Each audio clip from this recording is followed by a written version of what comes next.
Okay, so we are in our studio here and No, we're in the layer or the command, the command center. whatever you want to call it. So we're going to talk about the truck and what we looked at and what the evolution was of my search. And I've been looking for like a year talking about it because I knew this day was coming. Almost like 2 years. Yeah, probably. Well, ever since you got your bigger dump trailer, it's been a topic of conversation. Yeah, because there's times I overload the trailer, and You the would truck never do is the truck is. You would never do that. I would never do that, but there was times the truck had all it could handle, and there are things coming in the Woodyard in the future where I may have a bigger dump trailer, and I'm probably going to have some bigger processors. And with the Tundra, I just could not do anything with them. I mean, the ones I got, everything I got now is good, but there may be some growth, and I need more capability. And the Tundra has 273,000 miles on it. I've had it 10 years, and it's 10 years, literally next month is 10 years. Yeah. I will insert a picture here, which I've saved in post, of the very first load of wood that you ever hauled with it. You took a picture of it? You took a picture Did of it, I? and you emailed it to Brent, our salesperson that we always deal with up at Lemieux in Green Bay. Yeah. And you said, I'm using, because you had switched from the Ridgeline, Right. which was not a real truck. No, quote. it wasn't a real truck. Good truck. Yeah. But it But was. I started selling firewood. I needed a truck. There's a theme here, as we'll get into in the Well, story. there's a lot of guys that think a half ton is not a truck Well, no, either. no, but And there's the guys that think a 3/4 ton is not a truck. But the theme here is, as you've grown the firewood business, the trucks have grown alongside with you. Everything affects everything. Well, correct. Yes, we'll get into that. But we'll insert the picture here of the Tundra hauling its first load of wood, because that was May of 2015 when you bought it, Yeah. and now 273,000 miles. Yeah. One small step for man, one giant leap for mankind who landed on the moon. But there are some reasons why it's time to move on, not just because of what you want to do with the business as well.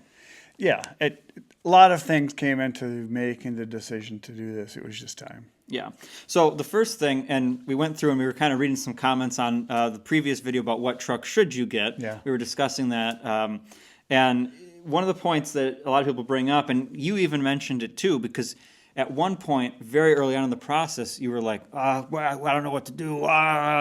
Because the thing is, you kind of, you had your 2015 Tundra as a known quantity. Yeah. You know it, you can trust it, it's been dead nuts reliable.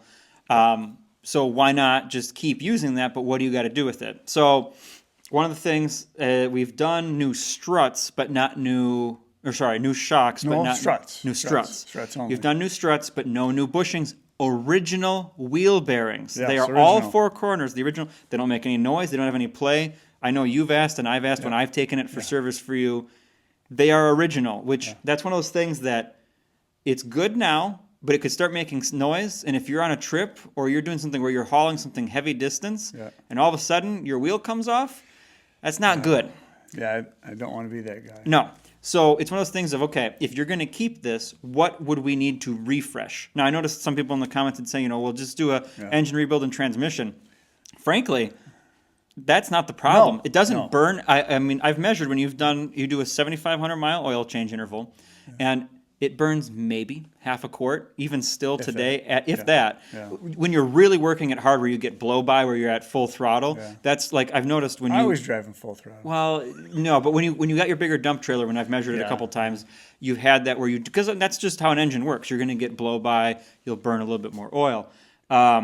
It's the engine and transmission are good. Yeah. The transmission fluid, we were religious about changing it at the first 80, and then every 60 or 80s Somewhere, thereafter, just because if you keep that good habit, it'll take care of you. I mean, there are guys, insert screenshot here of the oil hotshot guy in Louisiana that had put 1 million miles on an '07 Tundra, and just last week or last month, he put 1 million on the one that they gave him in 2020 or 2019. Yeah. So, I mean, and that was engine transmission, not touched. So those weren't really the concerns. It was more of, as you've been saying, when you've been towing, you can kind of feel...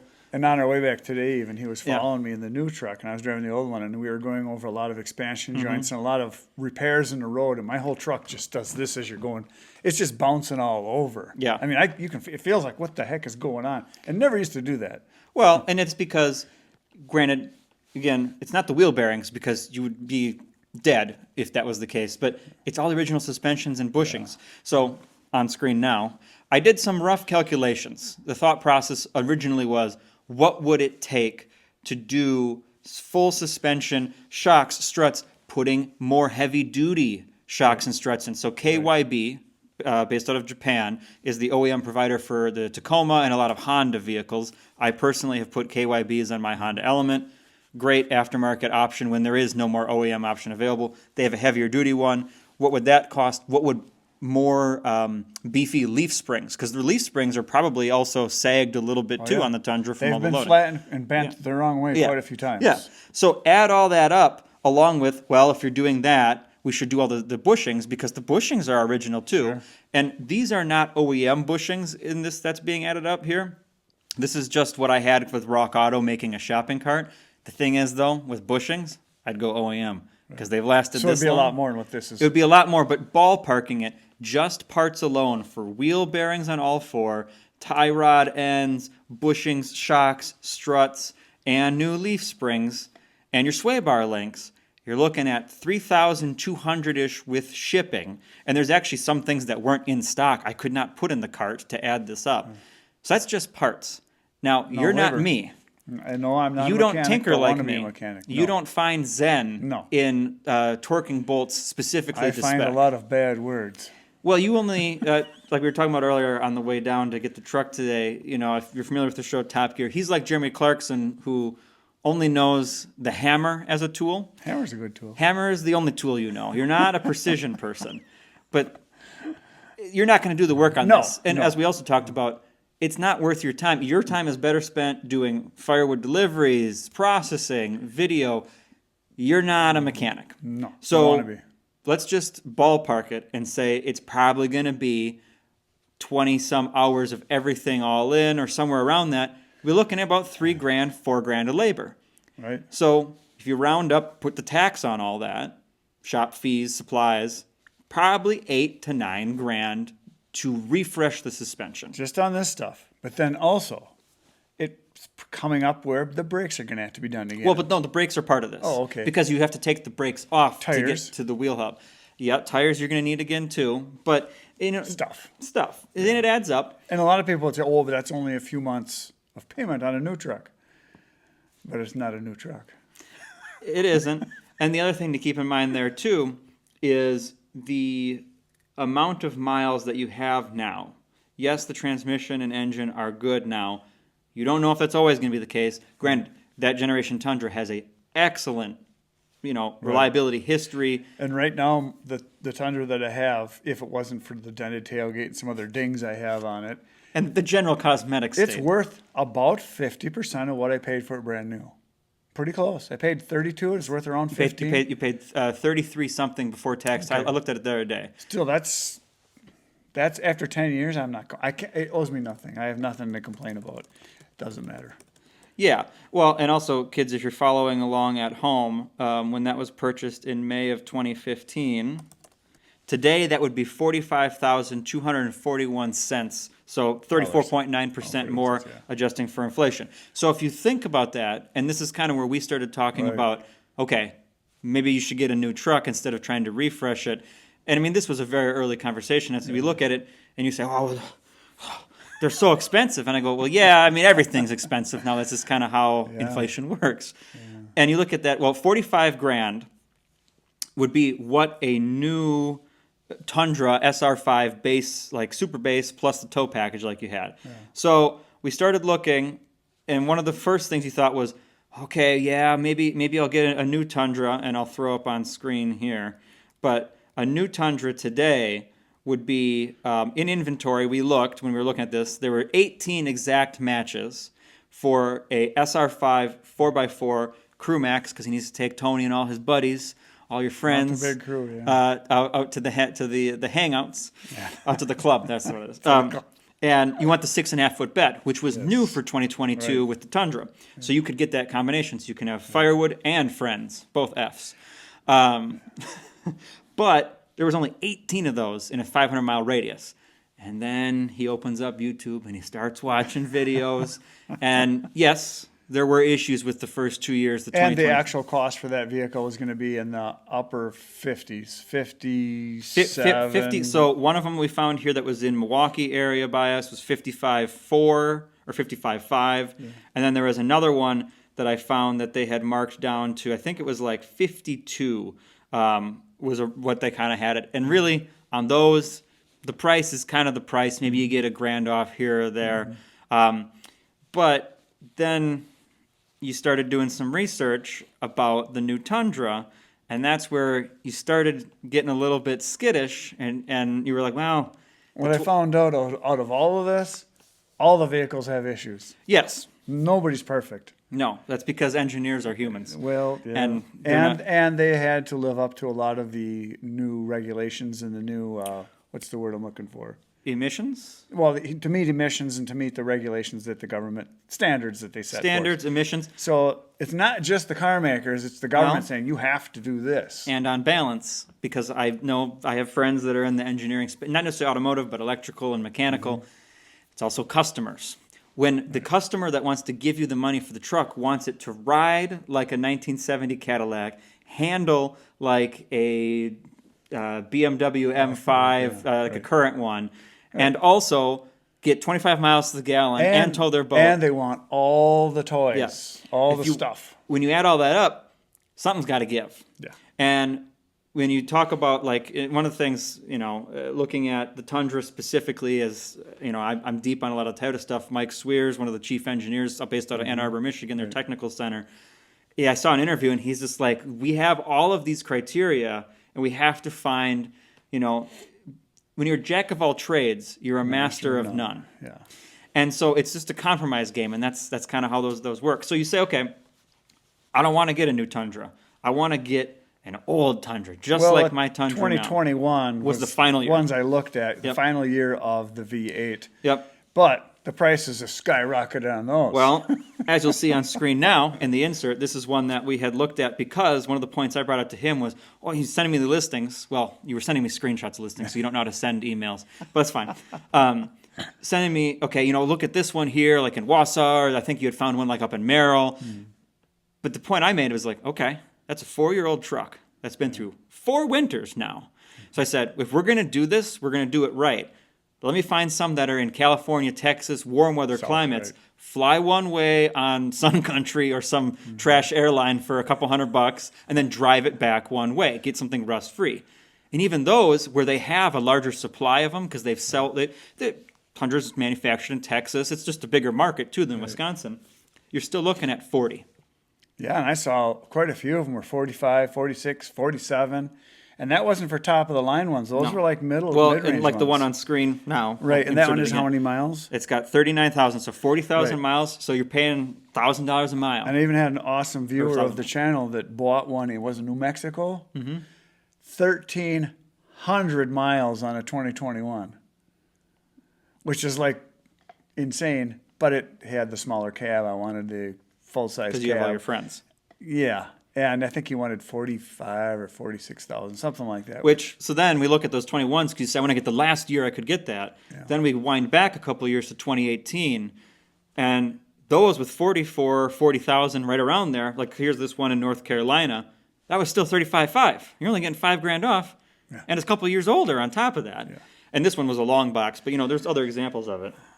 And the other thing to keep in mind is, as I pointed out to you, the 2015 to 2021, or I think it's 2019 or 2020. I don't remember the exact year. It's one of the two.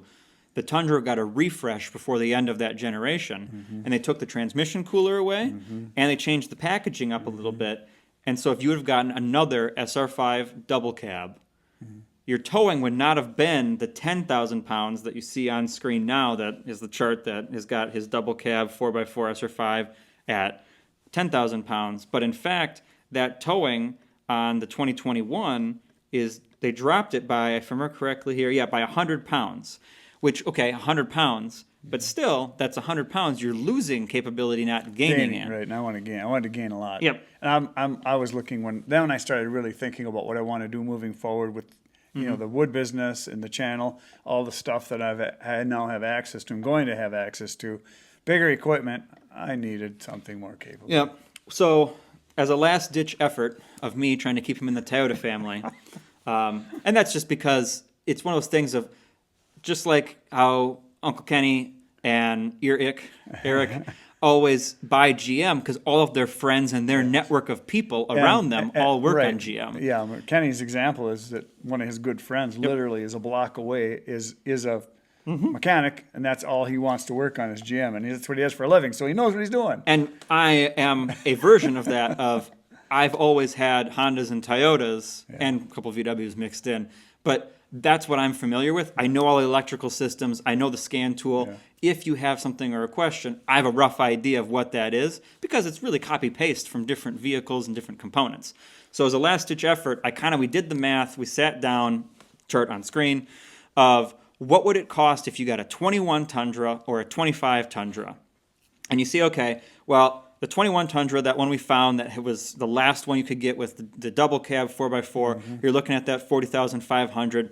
And frankly, again, those you're really not getting a deal on because guys want them. Right. Justifiably so. Right, It's a good truck. The price keeps going up on them. Yep. And so we look at that and we look, okay, the cheapest SR5 Crew Max with the longer 6.5-foot bed I found was $51,300 in Milwaukee. And those are rare as hen's teeth. Right. And when they hit the lot, that one was already spoken for. I just got a price on it just so I had a ballpark. The only way really to get one Is order close to what you want. You can and can't order. You could basically put You in wait what for an want, allotment. and then the dealer just keeps his eyeballs peeled. And even if someone else gets it, they try to steal Yep. it. So you look at the math of that and you think, okay, so guys will say, get used, it's going to save you money, which, yes. Except the problem is he uses everything till there's no more meat on the bone, and then the bone turns to dust. So assuming the vehicle depreciates to zero is kind of how we started to do the math. And that's another thing a lot of the viewers of the channel making comments don't understand. This is a business truck. It's going to be fully depreciated by the business, paid for by the business, Yep. insurance paid for the business, fuels paid for the business, maintenance paid by the So business. the calculus changes a little. So, and the reason I do that is because it's pre-tax money. So really I'm gaining 30-some% because the business is paying for it Yeah. instead of come out of my pocket. So it's a different situation. Yep. So you look at these numbers then, and I kind of extrapolate that out to, okay, if you get used, if you're going to depreciate and write down that interest, if you're going to write down the interest on the loan too, Right. you're looking at 4.45% prime credit, which you got with a 60-month loan. And let's say you take the 13 or 11 grand or somewhere in that ballpark. I think I had put down, what did I put in the formula here? I put 10 grand down, just a nice even number of, let's say you get 10 grand for it. You put it towards principal immediately. Well, your loan payment on a 2021 is going to be $5.99 a month and 15 cents from what I got here. But the loan payment on a new 2025 with 0 miles on it with a warranty is $660 and 93 cents. So not that much different. And if you take a look at what the total interest you're going to pay, because that's 4.45% versus the 2.9% over 72, you're looking at actually the 2021 costing you a couple $100 more. Yeah. So, and then I bring this to you, and you're like, I don't know, it's still the V6. But that's kind of when the conversation changed, because we then looked at, okay, well, what's the total you're going to spend on that? Well, okay, so, all of the interest, everything all in, removing that cost of that principal being paid down right away on getting rid of the Tundra, you'll pay $35,900, let's call it $36,000, and $47,000 in total on that. So a delta of about $11,600 on the new Tundra you'd spend, but it's a brand new vehicle with all new suspension without 4 years of miles on it. Yeah. But then that's when you kind of go, well, but what if I don't want a Tundra? And then that kind of brought into... I do want a Tundra, but they don't make it. They don't make a three-quarter ton Tundra. I know. With a V8. So then he says, okay, what three-quarter ton do I want to get? And then that's when I go, oh my God, I got to have all these conversations all over again, because now we got to talk Ram, Ford, Chevy. And we'll talk about that in specifically a video about the truck that you did wind up getting. But kind of the calculus here is, okay, Silverado, 1,500 or 2,500, what's like the bare minimum you can squeak by with? Well, that kind of winds up being an out-the-door price before tax title license of $55,900. Hey, that's pretty in line with what a Tundra Crew Max 6.5-foot bed is. Yeah. And they're offering 3.9 for 60 month on it. You take a look at it, the payment's going to be higher at $890. Your interest cost is going to be slightly lower than if you were to go with the 2021 Tundra, and your total spent is going to be about $6,000 more than if you'd got a brand new 2025 Tundra. But the thing that I like about these calculations and my fuzzy math here to try and justify your decisions that we went with is if you depreciate it down to zero, this vehicle's worth nothing. And you say it's a 10-year lifespan. So you'd say, I want to take the total number that I have spent, interest and the tax title license, the vehicle minus removing out that principal payment you'll make as soon as the Tundra sells, you put it directly to principal. You say, okay, after 10 years, you divide the Silverado out. Every year, it's going to cost you about $3,400. But you do the math with the Tundra and depreciate that to zero, and it actually winds up being slightly more because of how the numbers shake out with the interest and the calculations of it. But the most important thing is if you do that math and you say, okay, that 2021 Tundra is already got 4 years on it. You can't take that, so you got to divide it by 6, not by 10. Well, then you're dividing that out, and it's actually $6,000, not 5 and change like the other two. So if you're using it to the bone for 10 years, the 2025 comes out slightly ahead. Yeah, if you got the 2025 Tundra, you get a little bit better gas mileage, and that would be a small consideration to also add in here that we're ignoring. But that's kind of when the conversation changed to, we're comparing apples to oranges because you want to get something that has more capacity. Yeah, because I'm going to go from 10,000 to 16,000. Yeah. With all that being said, we did make a decision, and everybody told us what I should get. And like I said in the comments a while ago, it was 1/4 got to get the Ford, 1/4 got to get the Dodge, 1/4 got to get the Chevy, and 1/4 guys who actually don't have bias and understand kind of their own situation. Get what's best for me. Get what I want. Get what's going to work. So there you go. Hang on. More is coming. We're going to talk more truck stuff because of all the videos that I've done, there's a couple things that pop up that are basically heated debates. It's like politics and religion. Oh, Trucks. it's just unreal. Trucks. All You bring three. up trucks. Normally on my videos, I'll get 100, 120 comments the first day. That first truck video I did, just where I was walking around the lot, just kind of getting a feel for what was out there, it was like 650 comments. Boom, just like that. I spent like 3 hours answering comments. It was just insane. So obviously, everybody has a lot to say. So we're going to show some more stuff. And some people will say, well, how does that affect the woodyard industry or my firewood business? It's pretty much how you get the wood it's pretty there. much the heartbeat. It's how stuff goes in, comes out, gets delivered, doing things. It matters a lot. So that's all we got for today, folks. Come on back. We'll do another video on the truck experience. Good night, Irene.